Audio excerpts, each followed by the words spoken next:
Mendoj që, shikoni, para disa vitesh, ka qenë, mos gaboj 2017 apo 2018,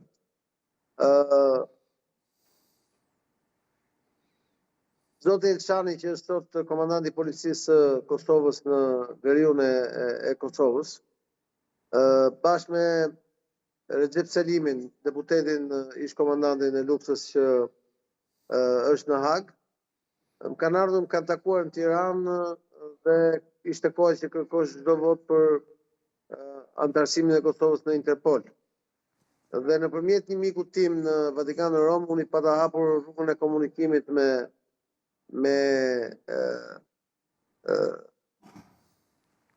Venezuelën, me një nivel të lartë të komunikimit në Venezuelë, dhe pastaj pati një ndërhyrje politike nga më lartë, që nuk du të hyrë, është një detaj që nuk ka shumë rëndësi, dhe Venezuela ju tërhoj veshin nga Rusia, dhe Venezuela stopoi në njohjen e pranimin e votës ose abstenimin në rastin konkret në mënyrë që Kosova të bëjë pjesë e Interpolit. Kështu që çdo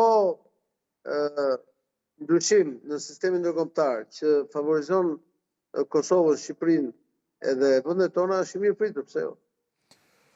Por ku qëndron diplomacia shqiptare, por edhe e Kosovës, në raport me vendet e Amerikës Latine? Çka duhet të bëjnë ata?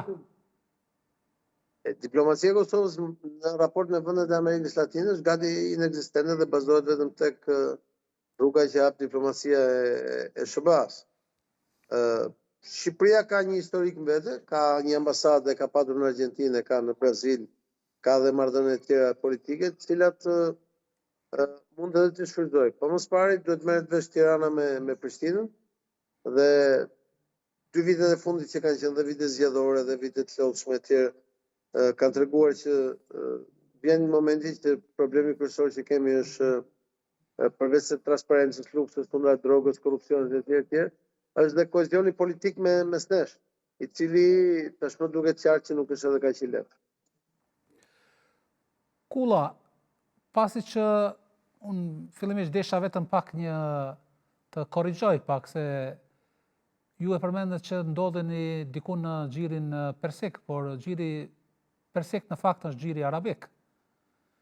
Dhe varet nga do ta shohësh.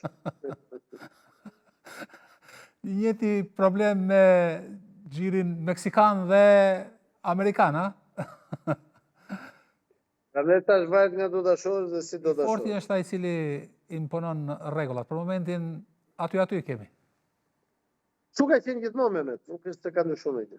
Desha të pyes se çka po ndodh, se shumë në konferencën për shtyp të presidentit Trump, por edhe të zyrtarëve të tjerë amerikan, Venezuela ndërlidhet shumë edhe me Iranin. Ti pasi që je afër aty, çka po ndodh? Ta kam thënë 5 herë deri tani që ka lidhje me Iranin.